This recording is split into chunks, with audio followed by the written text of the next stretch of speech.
আল্লাহ তাআলা তো বলে দিয়েছেন, ওয়াইদা সাআলাকা ইবাদি আন্নী ফাইন্নী করিব। বান্দা যখন আমার কাছে কোনো কিছুর বিষয়ে জিজ্ঞাসা করে, বান্দা যখন আমার কাছে কোনো কিছু চায়, কোনো কিছুর আশা করে, আমি বান্দার ডাকে সাড়া দেই, বান্দার প্রয়োজন পূরণের জন্য আমি জবাব দিতে থাকি।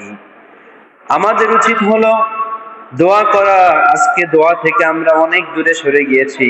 আমাদের আলোচনা চলতেছিল পিতামাতার কদর, পিতামাতার সম্মান মর্যাদা, সন্তানের অধিকার এবং পিতামাতার অধিকার। ইসলাম এমন একটি ধর্ম, ইসলামী শরিয়ত এমন একটি জীবন ব্যবস্থা, যে জীবন ব্যবস্থাতে সন্তানের যেমন অধিকার দিয়েছেন, পিতামাতারও তেমন অধিকার দিয়েছেন। যেমন অধিকার রয়েছে নেতার, তেমন অধিকার রয়েছে আবার নেতার আশ্রিত সেই জনগণের। যেমন অধিকার রয়েছে শাসকের, তেমন অধিকার রয়েছে যে শাসকের অধীনে যারা আছে তারা শোষিত, সে সকল মানুষ, জনগণ সকলের সামাজিক অধিকার, রাজনৈতিক অধিকার, পারিবারিক অধিকার। ইসলাম সকল অধিকারের কথা সুস্পষ্টভাবে আলোচনা করেছে কোরআন এবং হাদিসে।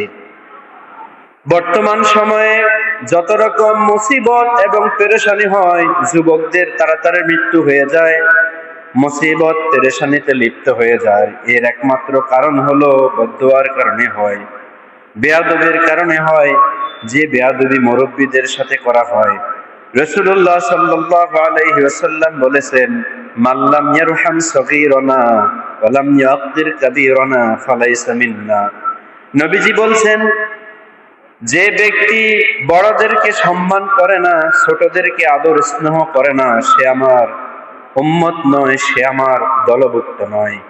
তাহলে নবীজি যার ব্যাপারে এই কথা বলবে, যে ব্যক্তি পিতামাতাকে, মুরব্বীদেরকে, বড়দেরকে সম্মান করবে না, ছোটদেরকে আদর স্নেহ করবে না, নির্যাতন করবে, তুচ্ছ তাচ্ছিল্য করবে, তার উপরে নবীজির এই লানত, সে আমার দলভুক্ত নয়। তাহলে এই লানত থেকে বাঁচার জন্য আমাদের উচিত হলো সকল যুবক, কিশোর, বৃদ্ধ সকলকেই, যে যার বয়সে যেখানে যেই পজিশনে আমরা থাকি না কেন, আল্লাহ তাআলার কাছে রহমত আশা করা, বরকত আশা করা, এবং নিজের আচার আচরণ, চলাফেরা, উঠা বসা, ব্যবহার মার্জিত করা, আদব কায়দা লেহাজ ঠিক রাখা, নিজেকে সংযুক্ত করা, সংযত রাখা। নিজের ভিতরে অনেক রাগ আসতে পারে, অনেক জিদ আসতে পারে, অনেক ধরনের আচরণ করতে মন চাইতে পারে বাবা মার সাথে, মুরব্বীদের সাথে, বড়দের সাথে। সেই আচরণ করা যাবে না। আজকাল যুবকদের মাঝে, কিশোরদের মাঝে এই আদব কায়দার অনেক অভাব দেখা যায়।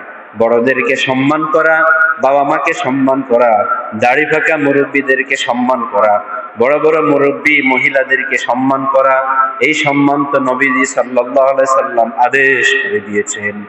আমি একটি আয়াত পড়ব, যে আয়াতের ওয়াজ আপনারা বহুবার আলোচনা শুনেছেন। আল্লাহ তাআলা সূরা বনী ইসরাঈলের 23 নম্বর আয়াতে বলেন, وَقَضَى رَبُّكَ أَلَّا تَعْبُدُوا إِلَّا إِيَّاهُ وَبِالْوَالِدَيْنِ إِحْسَانًا إِمَّا يَبْلُغَنَّ عِندَكَ الْكِبَرَ أَحَدُهُمَا أَوْ كِلَاهُمَا فَلَا تَقُل لَّهُمَا أُفٍّ وَلَا تَنْهَرْهُمَا وَقُل لَّهُمَا قَوْلًا كَرِيمًا। আল্লাহ তাআলা বলেন, আমি ছাড়া তোমার ইবাদতের যোগ্য আর কেউ নেই, এটা আমরা ঈমানী ভাবে বিশ্বাস করি। এজন্যই তো আমরা বলি লা ইলাহা ইল্লাল্লাহ, আল্লাহ ছাড়া আর কোনো উপাস্য নেই। মুহাম্মাদুর রাসূলুল্লাহ সাল্লাল্লাহু আলাইহি সাল্লাম হলেন আল্লাহ তাআলার পাঠানো মেসেঞ্জার, আল্লাহ তাআলার পাঠানো নবী এবং রাসূল, যে উম্মতের জন্য অনেক বড় নিয়ামত, সমস্ত জাতির জন্য, সমস্ত সৃষ্টির জন্য অনেক বড় নিয়ামত। তেমনি প্রত্যেক বান্দার জন্য নিয়ামত হলো বাবা মা। বাবা মা কত বড় নিয়ামত, যার আছে সে জানে, যার চলে গেছে সে আরো ভালো করেই বোঝে এবং জানে। যার বাবাও নেই, মা নেই, যে বয়সেই হোক না কেন, বৃদ্ধ হলেও সেই বাবা মার কথা মনে পড়ে, সেই ছোটবেলায় বাবা মা যখন আমি খেতে চাইতাম না তখন খাওয়ানোর জন্য পিছু পিছু ছুটত, নিজের সমস্ত ব্যস্ততা ছেড়ে দিয়ে দৌড়ে গিয়ে ডাক্তারের কাছে নিয়ে যেত কি অসুবিধা হয়েছে, আমার একটি মুখের হাসি দেখার জন্য, আমার মুখে হাসি ফোটানোর জন্য আমার আপনার বাবা মা নিজের জীবনের সমস্ত আশা ইচ্ছা আকাঙ্ক্ষা এবং নিজের জীবনের আরাম আয়েশকে তারা কোরবানি দিতেছে। প্রত্যেকের বাবা মাই এভাবে কষ্ট করতেছে। সেজন্যই তো আল্লাহ তাআলা বললেন রিদার রব্বি রিদাল ওয়ালাদ। আল্লাহ তাআলা বললেন ওয়াকাদা রাব্বুকা আল্লা তা'বুদু ইল্লা ইয়্যাহু ওয়া বিল ওয়ালিদাইনি ইহসানা। আমার ইবাদত ছাড়া তোমরা আর কারো ইবাদত করবা না। এই আয়াতের সারমর্ম বিল ওয়ালিদাইনি ইহসানা। ইহসান শব্দের অর্থ হলো আমরা একজন আরেকজনকে অনুরোধ করি, ভাই এই লোকের প্রতি তুই নরম হয়ে যা, ইহসান কর, আদর কর, যত্ন কর, গরম হইস না, কষ্ট দিস না। আমরা এভাবে একজন আরেকজনকে অনুরোধ করি। আমরা অনেক সময় অনেক মুরব্বীকে অনুরোধ করি আপনি তার প্রতি জুলুম করিয়েন না, আপনি জিদ দেখাইয়েন না, মেজাজ গরম করিয়েন না, আপনি ঠান্ডা হয়ে যান, তার প্রতি নরম হয়ে যান, তার প্রতি ইহসান করেন। যেমনি ভাবে ছোটবেলায় বাবা মা আমাদের প্রতি ইহসান করে, আমাদেরকে কষ্ট পেতে দেয় না, একটু পড়ে গেলে কোলে নিয়ে নেয়, না জানি কি ধরনের কষ্ট পেয়ে গেছে, একটু খিদা লাগলেও বলে খাও, না লাগলেও বলে খাও, সারাক্ষণ শুধু লেগেই থাকে বাবা মা সন্তানের শরীরের পরিচর্যার জন্য, সন্তানের সুখের জন্য, সন্তানকে ভালোভাবে দেখার জন্য বাবা মা সব সময় লেগে থাকে। সে যদি গরিব বাবা মাও হয় তারপরেও তার সামর্থ্য মতো সে চেষ্টা করে যায়, ধনী বাবা মা হলেও তার প্রতি সে তার সামর্থ্য মতো চেষ্টা করে, ভিখারি বাবা মা হলেও সেই সন্তানের জন্য তার যতটুকু সামর্থ্য আছে তার মধ্যে চেষ্টা করে, সন্তানকে সুখে রাখার জন্য তার সমস্ত চেষ্টা অব্যাহত থাকে। এই যে একটা ইহসান করে আল্লাহ তাআলার হুকুম, পিতামাতা সন্তানের প্রতি যেভাবে ইহসান করে, পিতামাতা যখন বৃদ্ধ হয়ে যায়, শরীর যখন দুর্বল হয়ে যায়, শরীর আর কাজ করে না, বাথরুমে যাওয়ার শক্তিও থাকে না, এই খাট থেকে নেমে দরজার বাহিরে যাওয়ার শক্তিও থাকে না, এমন অবস্থাও পিতামাতার হয়। আল্লাহ তাআলা এখানে বলেন ইম্মা ইয়াবলুগান্না ইনদাকাল কিবার, তারা যখন বৃদ্ধ বয়সের মাঝে পৌঁছে যাবে, আহাদুহুমা তাদের একজন, আও কিলাহুমা অথবা তাদের দুইজন, ফালা তাকুল লাহুমা তাদের সাথে এমন আচরণ করিও না, তোমার আচরণের কারণে তোমার বাবা মা নিজের অন্তরের মধ্যে বলে উফ। আল্লাহ তাআলা এই আরবি শব্দ দ্বারা উফ, আমরা তো বাংলাতেও বলি উফ, এদিকে তাকান, কষ্ট পাইলে কি বলে উফ, ঠিক না? কষ্ট পাইলে কি বলে প্রথমে উফ, উফ বলে না, কষ্ট পাইলে, ব্যথা পাইলে কি বলে হো, এই কথা বলে না? নিঃশ্বাস বড় করে ছোট করে ব্যথা পাইলে যে বয়সী হোক কি বলে ও, কষ্ট পাইছে, ঠিক না?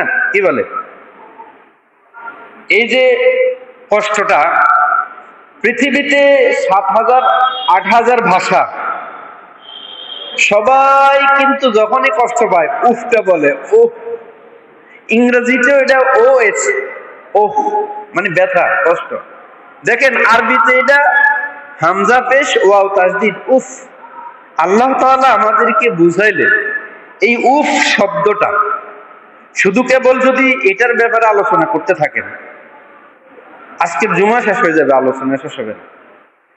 কারণ পিতামাতার সাথে, বড়দের সাথে, অথবা পিতামাতা সন্তানের সাথে, দুইজনই তো আল্লাহ তাআলার বান্দা। মানে পিতামাতাও আল্লাহ তাআলার বান্দা, সন্তানও আল্লাহ তাআলার বান্দা বান্দি, ঠিক কিনা? তাহলে এখানে আল্লাহ তাআলা এবং আল্লাহ রাসূলের পরে সম্মান হলো পিতামাতার। আল্লাহ তাআলা এবং আল্লাহ রাসূলের পরে সম্মান কার? পিতামাতার, বাবা মার সম্মান। এখনকার সময়গুলোতে, এখন যে অত্যাধুনিক যুগ, মোবাইল, কম্পিউটার, ইন্টারনেটের যুগে, এখন মানুষ সবচাইতে বেশি ব্যস্ত থাকে কিসের মধ্যে? ইন্টারনেটের মধ্যে। এখন গ্রামে গঞ্জেও সারাক্ষণ ইন্টারনেট থাকে, মোবাইলে, কম্পিউটারে, সব সময়। তো মানুষ এখন বেশিরভাগ সময় কোথায় কাটায়? ইন্টারনেটে কাটায় না? ধরেন ক্ষেত খামারে কাজ করতেছে, কাজ শেষে এখন একটু গান শুনবে, এখন একটু ভিডিও দেখবে, এখন একটু ওয়াজ শুনবে। ব্যবসা বাণিজ্য শেষ, বাড়িতে আসছে, 2-3 ঘন্টা মোবাইলের পিছনে চলে যায়, পরে ঘুমায়। এখন মানুষের বেশিরভাগ হায়াতের সময় ইন্টারনেটের পিছনে চলে যায়। এখন এই ইন্টারনেটের পিছনে, মোবাইলের পিছনে যে সময় চলে যায়, এই সময়টার মূল্য কি আল্লাহ তাআলার কাছে দিতে হবে নাকি হবে না? বলেন, জবাব কি দিতে হবে নাকি হবে না? আমাকে আপনাকে অবশ্যই জবাব দিতে হবে। মূলত বলার কথা ছিল এটা যে পিতামাতাকে সময় দেওয়া, আবার পিতামাতাকে সময় দেওয়া, সন্তানকে পিতামাতা সময় দেওয়া, দুইটা জিনিস। এই দুইটা জিনিস মাথায় বলেন। সন্তান পিতামাতাকে সময় দেওয়া, পিতামাতা সন্তানকে সময় দেওয়া, এই দুইটা খুব কঠিন হয়ে গেছে এখনকার সময়। এটা বিশ্বাস করেন না? আপনারা বুঝছেননি? হ্যাঁ, মানে কোন সন্তান বাবার কাছে বসে থাকা, মার কাছে বসে থাকা, তার সাথে কথা বলা, তার খোঁজ খবর নেওয়া, তার আদর আপ্যায়ন করা, কি অবস্থা তার আছে, শরীরের কি অবস্থা। তারপরে আবার অনেক বাবা মাও আছে সন্তানকে সময় দেওয়া তার পক্ষে সময় নাই। এখন এই মুহূর্তগুলো চলতেছে, যে কারণে সন্তান আদব কায়দা লেহাজ এগুলো শিখতে পারে না। ওই সন্তান পিতামাতার সাথে খারাপ আচরণ করে। যে সন্তান গোড়া থেকে ওই আচরণ শিক্ষা তার পরিবার থেকে সে পায় নাই, কিছু কিছু ক্ষেত্রে ব্যতিক্রম, পাওয়ার পরেও বেয়াদব হয়ে যায়। তাহলে আপনার আমার জীবনের সময়ের অনেক সময় আমরা সন্তানকে দিয়ে দিই, ঠিক কিনা? যারা বাবা মারা সন্তানকে সময় দেয়। আবার অনেক সন্তানও আছে দিন শেষে নিজের জীবিত বাবা মার কাছে খোঁজ খবর নেয়, সপ্তাহ শেষে বা দিন শেষে একবার মৃত বাবা মায়ের কবরে গিয়ে জিয়ারত করে, ঠিক কিনা? সময় দেওয়া। আমি আপনাদেরকে বলতেছি, বাবা মা সন্তানকে সময় দেওয়া, সন্তান বাবা মাকে সময় দেওয়া। আমি যখন ল্যাংটা কালে যখন দুনিয়াতে আসছি, আসার পরে পৃথিবীর সকল মানুষ খুশি হয়েছে, বাবা মা সহ খুশি সবাই। কিন্তু সবচাইতে সময় বেশি দিয়েছে কে? বাবা মা। আমাকে আপনাকে তাদের জীবনের সবচাইতে বেশি সময় কে দিছে? কথা কন না। আপনাকে, আমাকে, আপনাদেরকে, সবাইকে যার যার বাবা মা সময় দিছে কি দেয় নাই? বড় হয়ে যাওয়ার পরের সময়ের কথা হিসাব না হলে পরে করেন না, যে আমি বড় হয়ে গেছি, আমার কারণে আমি আমার কামাই করছি, আমি আমার মতো করে কাজ শিখছি, আমি আমার রুজি কামাই করতেছি, বাবা মা আমারে কি শিখেছে? কিছু শিখে নাই, বলে কিনা? কি বলে? আমারে আর আমার বাবা মা কি শিখেছে? আমি নিজে নিজে সব শিখছি, আমি কামাই করতেছি, রোজগার করতেছি, ব্যবসা বাণিজ্য করতেছি, এটা আমি শিখছি। আমার বাবা মা আমার লাগে কি করছে, কি শিখেছে, ঠিক কিনা? কিন্তু আপনি দুনিয়াতে আসার পরে এখনো পর্যন্ত আপনাকে সবচাইতে বেশি সময় দিছে কে? আপনার বাবা মা, আমার বাবা মা, ঠিক কিনা? কথা কয় না। যদি ল্যাংড়া সন্তানও হয়, কানা সন্তানও হয়, বোবা সন্তান হয়, অসুস্থ হয়, এমন অনেকের বাচ্চা সন্তান আছে না, বিছানায় শুয়ে আছে, বড় হয়ে গেছে কিন্তু চলতে পারে না, ফিরতে পারে না, তাকেও কে সময় দেয়? কে সময় দেয়? বাবা মা দেয়। তাহলে আমার আপনার জীবনের শিক্ষার ক্ষেত্রে, কাজের ক্ষেত্রে, বেঁচে থাকার ক্ষেত্রে সবচাইতে বেশি অবদান কার? কথা বলেন, কার? বাবা মা ইচ্ছে করলে মেরে ফেলতে পারতো না, কে? আরে অন্ধকারের মধ্যে বালিশ চাপা দিয়ে মেরে ফেললে কে জানতো মারা গেছে, কে মারছে, কি? কথা বলেন, ঠিক কিনা? যদি আপনি বড় হওয়ার পরেও বাবা মার থেকে কোনো কিছু চান, যে আমাকে দেখ, আমাকে দেখ, সন্তানরা তো সারাক্ষণ আশাই করে আমার বাবা দিবে, আমার মা দিবে, বাবা দিবে, মা দিবে। যার আছে, এতক্ষণ যে বললাম সেই অবদানের মধ্যে সবচাইতে বেশি অবদান আমার আপনার জীবনের। আপনার বন্ধু বান্ধবকে এখন আপনার মনে হয়েছে যে সে আপনার সবচাইতে কাছের মানুষ। এবার আসুন বিয়ে করার পরে স্ত্রীর কথা। কিছু কিছু সন্তান আসলেই বিয়ে করার পরে স্ত্রীর কারণে পরিবর্তন হয়, কিন্তু পরিবর্তন যদিও হয় রক্তের টান কিন্তু বাবা মার জন্য তার থাকে, যেভাবে হোক, যে কোনো পরিবর্তন হোক না কেন, ঠিক কিনা? নারীর টানটা কি থাকে। স্ত্রীর বেলায় বিষয়টা ভিন্ন, কারণ একজন স্ত্রী, একজন মহিলা, একজন মেয়ে তার বাবা মা বাড়ি ঘর সবকিছু ছেড়ে এই ছেলের কাছে আসছে। এটাও আপনাকে বুঝতে হবে বাবা মা হিসেবে, ঠিক কিনা? এটাও আমার আপনাকে বুঝতে হবে, যখন আমাদের সন্তান বিয়ে করে কোনো মেয়েকে আনে, ওই মেয়েটা ওই বাড়ি থেকে তার বাবা মার রেজিস্ট্রি করা জন্মস্থান থেকে সবকিছু ছেড়ে দিয়ে আপনার সাথে গাড়িতে করে চলে আসে। আপনি তো এভাবে যান নাই, আপনি গেছেন? আমি গেছি এভাবে, যাই নাই। এই ক্ষেত্রে পারিবারিক বিষয়ে যখন এই মেয়েটা প্রথম আসে, আপনার বাড়িতে প্রথম আসে, তখন ওই স্ত্রী, ওই ছেলের স্ত্রী বা ওই মেয়ে বা ওই মহিলা, ওই শাশুড়ির বৌমা, হ্যাঁ, ওই শ্বশুরের ছেলের বউ, সে তো প্রথম আসছে ওই বাড়িতে, ঠিক কিনা?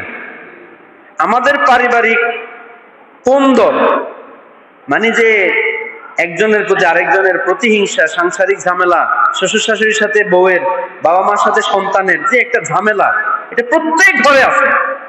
কেউ মুখ মিলিয়ে বলতে পারবে না যে এটা নাই, আছে, কিছু না কিছু আছে, কারো কম কারো বেশি, কারোটা দেখা যায় কারোটা দেখা যায় না। এইখানে সবচাইতে বেশি দুর্বলতা হলো পারিবারিক শিক্ষা। কি দুর্বলতা?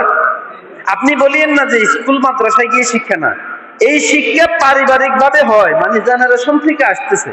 ধরেন আপনার বাবা সবসময় ছেলের বউদের প্রতি আর নির্যাতন করতো, এখন আপনিও শিখছেন যে বউদেরকে টাইট করে রাখতে হবে। আপনি শিখছেন কি?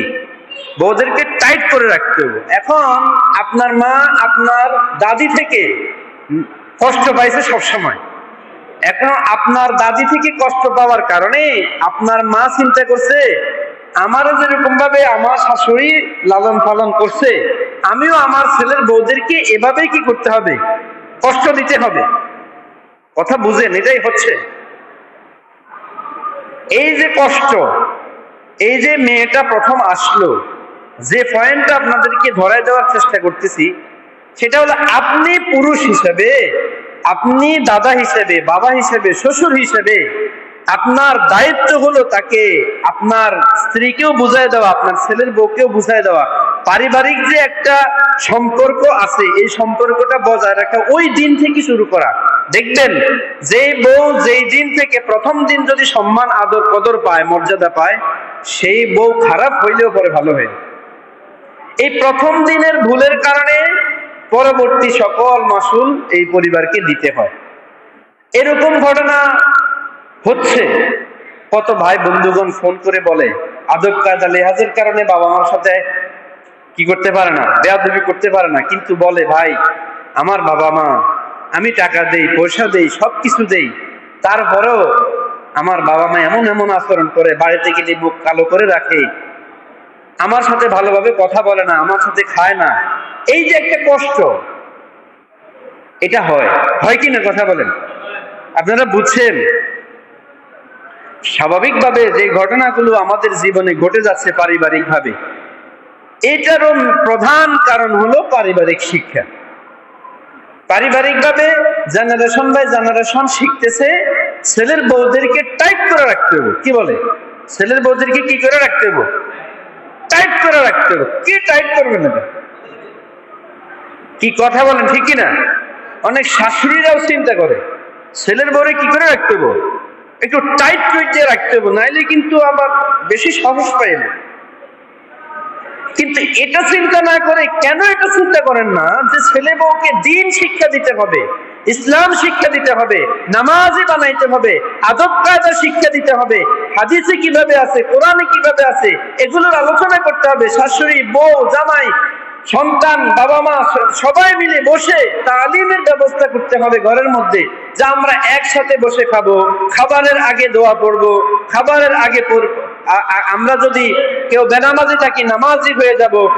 যখন ওই পরিবারের সকল ব্যক্তি, আমার দিকে তাকান বলেন, যখন ওই পরিবারের সকল ব্যক্তি নামাজি হয়, আমার দিকে তাকায় বলেন, আমার দিকে তাকায় একটু বলেন, যে যখন ওই পরিবারের 10 জন ব্যক্তি নামাজি হয়, জিকিরওয়ালা হয়, মসজিদে জানেওয়ালা হয়, তাসবিহওয়ালা হয়, এই ব্যক্তি থেকে জুলুম হয়? এই ব্যক্তি থেকে জুলুম হওয়ার সম্ভাবনা আছে? নাই, কারণ 5 ওয়াক্ত নামাজ পড়ার কারণে তার দিল নরম থাকে, তার ভিতরে আল্লাহ তাআলার রহমত থাকে, যে কারণে সে তার ছেলের বউকেও কষ্ট দেয় না। যে কথাটা মূলত বলতেছিলাম, এই যে পার্ট টু পার্ট, একদিক থেকে আরেক দিকের যে আচার ব্যবহার, তখন এই শ্বশুর শাশুড়ি যখন বৃদ্ধ হয়ে যায়, তখন কিন্তু দেখা যায় এই ছেলের বউ বা ছেলের কাছেই তাকে থাকতে হয়, ঠিক কিনা? থাকতে হয় কিনা? এই যে উফ, আল্লাহ তাআলা বললেন উফ, আপনার একটা কথা, আপনার একটা আচরণের কারণে আপনার বাবা মার মনে যদি চলে আসলো,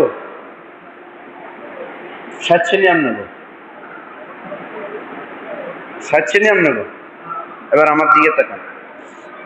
আপনার একটা কথা, আপনার একটা আচরণ বা আপনার একটা ব্যবহার, একটা লেনদেনের কারণে যদি বাবা মার ভিতরে যদি উফ চলে আসে, আল্লাহ তাআলা বলতেছে লানত, রাসূলুল্লাহ সাল্লাল্লাহু আলাইহি ওয়াসাল্লাম বলতেছে লানত। এবার একজন পুরুষের কত কিছু মেনটেন করতে হবে বলেন, হয় কি না?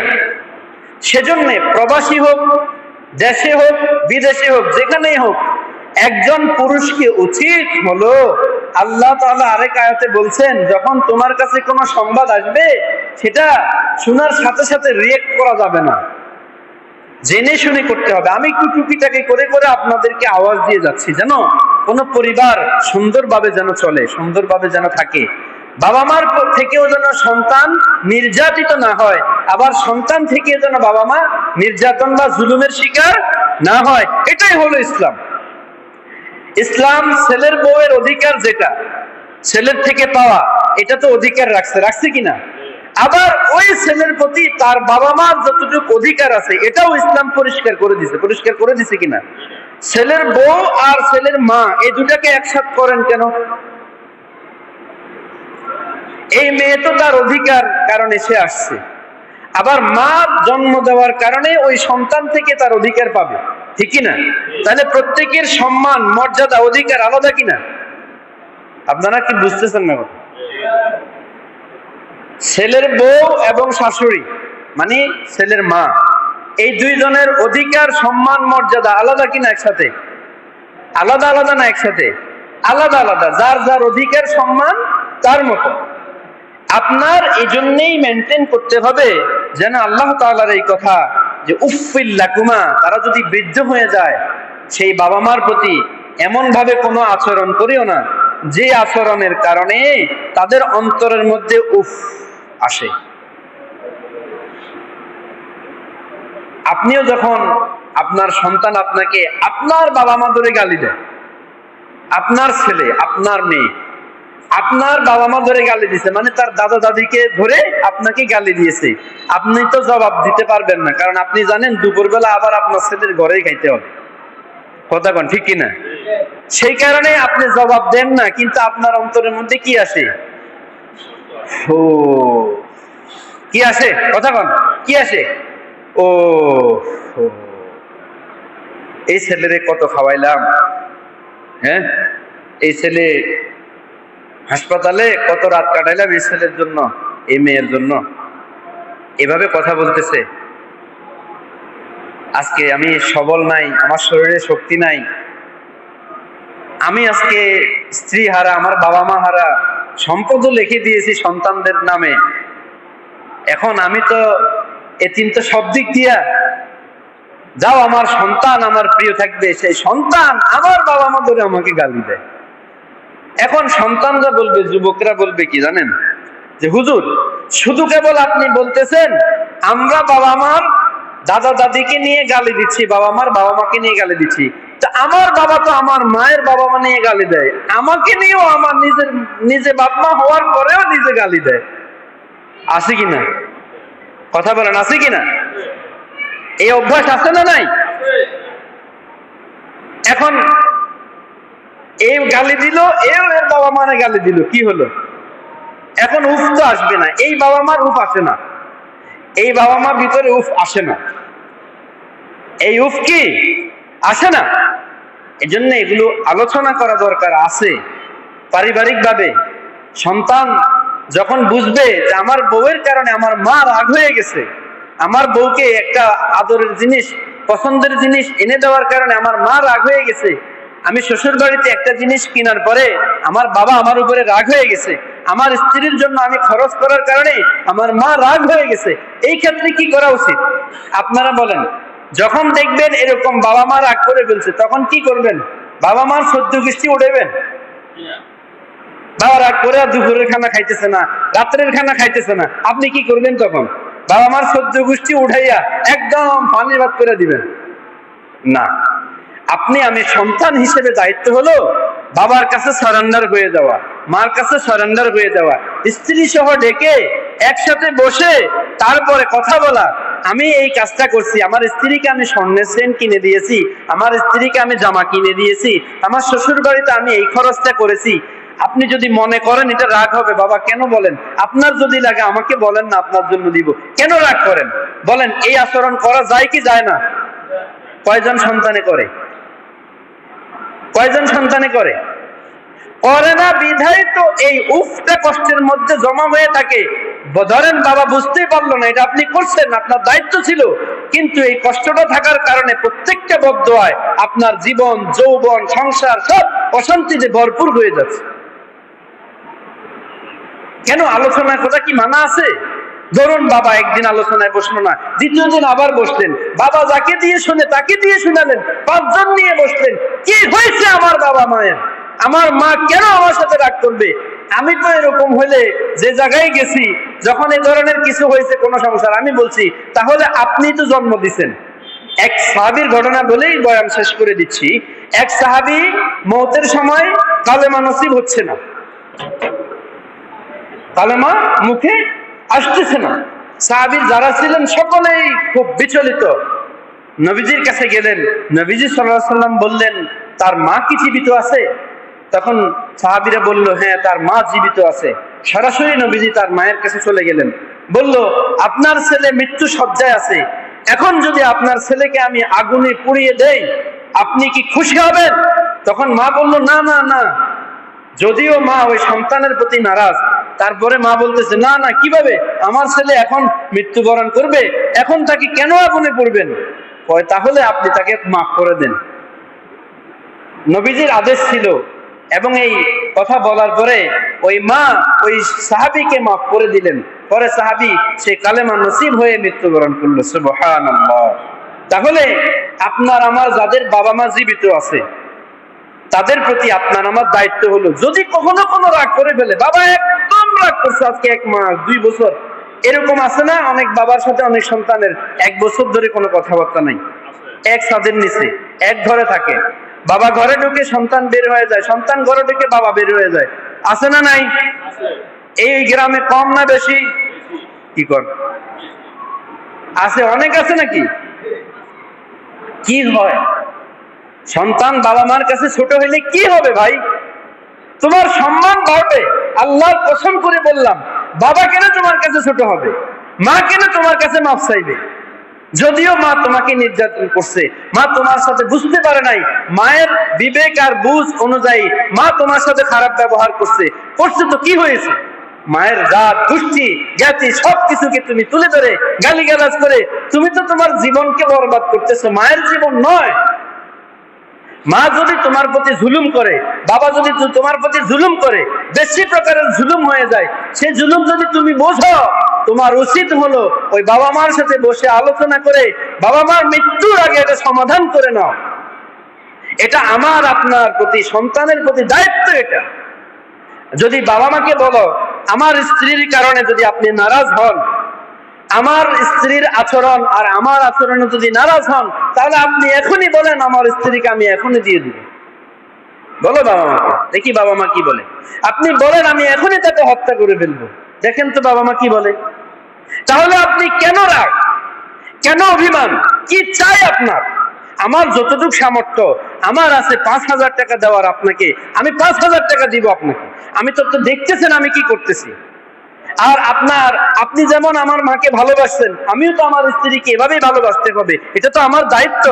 আপনার স্ত্রীকে, আমার মাকে যেমন আপনি ভালোবাসছেন, যেমন আপনার দায়িত্ব আমার স্ত্রীকে ভালোবাসা, আদর করা, যত্ন করাও আমার দায়িত্ব। এই জন্যই না আমি ভালোবাসি। তাহলে আপনি কি বলেন, সকালে একবার মারি, দুপুরে একবার মারি, তারে খানা বন্ধ করে দিই, তারে বাড়ি থেকে বের করে দিই। আপনি যদি চান বলেন, আলোচনা কি করা যায় না? কথা হলো সেখানে আজকাল যুবক ভাইরা বাবা মার কাছে ছোট হইতে চায় না। বাবা মার কাছে কি হইতে চায় না? ছোট হইতে চায় না। অথচ আল্লাহ তাআলা, তারপরে রাসূলুল্লাহ সাল্লাল্লাহু আলাইহি সাল্লাম, তারপরে সম্মান কার? মা বাবার। যদি চোরও হয়, বাটপারও হয়, যদি নালায়েক হয়, গুনাহগার হয়, কাফের হয়, তোমাকে জন্ম দেওয়ার কারণেই একমাত্র তোমার বাবা মা সম্মানিত তোমার কাছে। পৃথিবীর সকলের কাছে সে চোর, বাটপার, লুচ্ছা, লাফাঙ্গা, ঠিক আছে, কিন্তু তোমার বাবা মা। তোমার কি বাবা মা। তুমি লুচ্ছা বলতে পারবা না, তুমি লাফাঙ্গা বলতে পারবা না, তুমি তাকে কাফের বলতে পারবা না।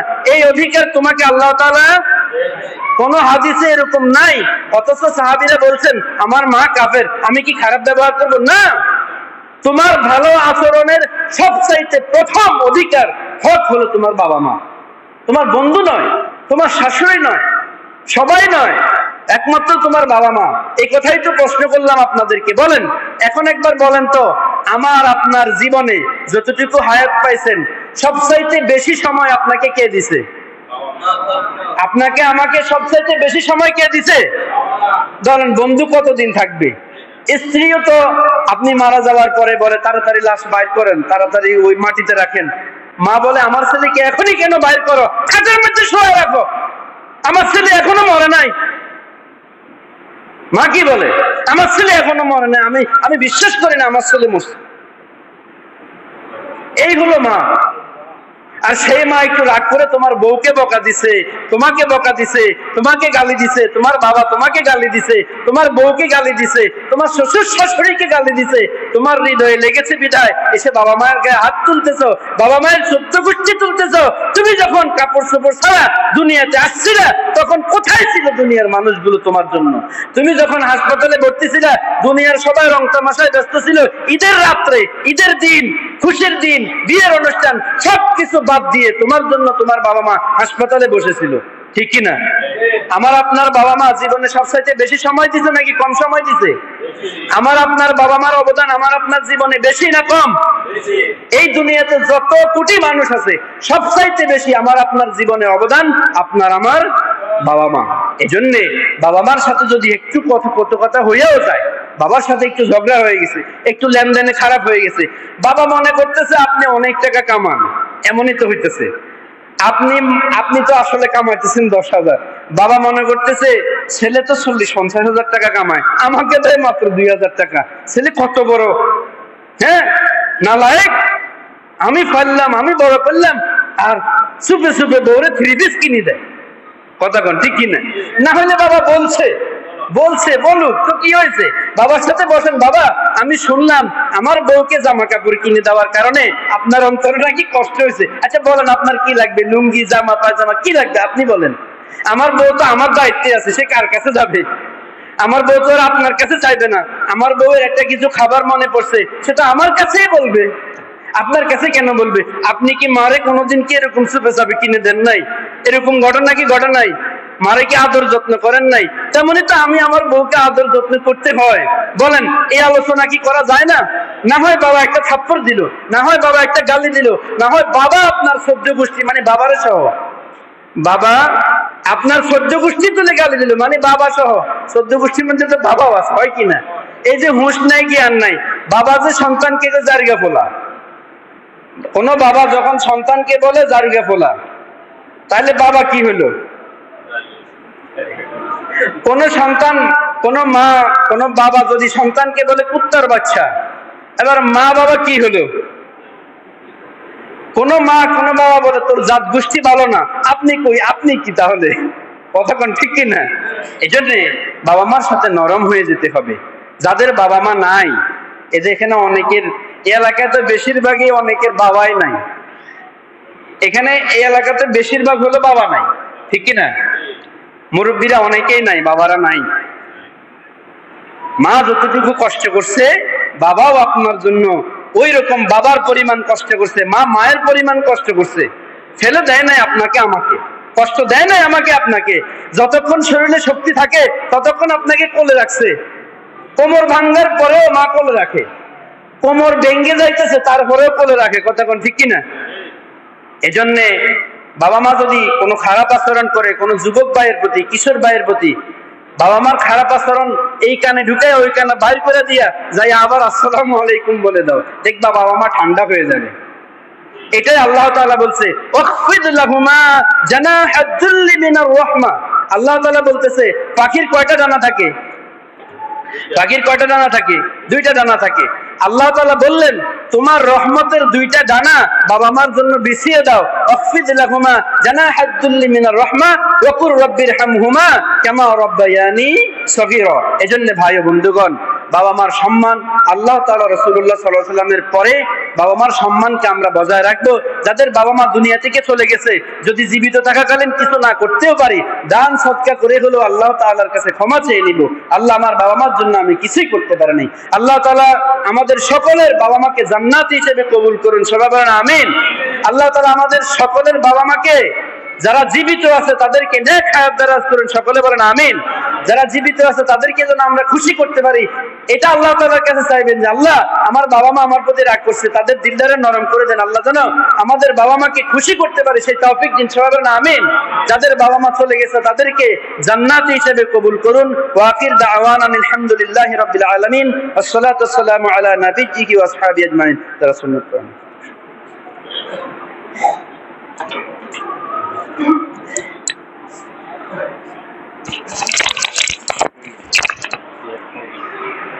you.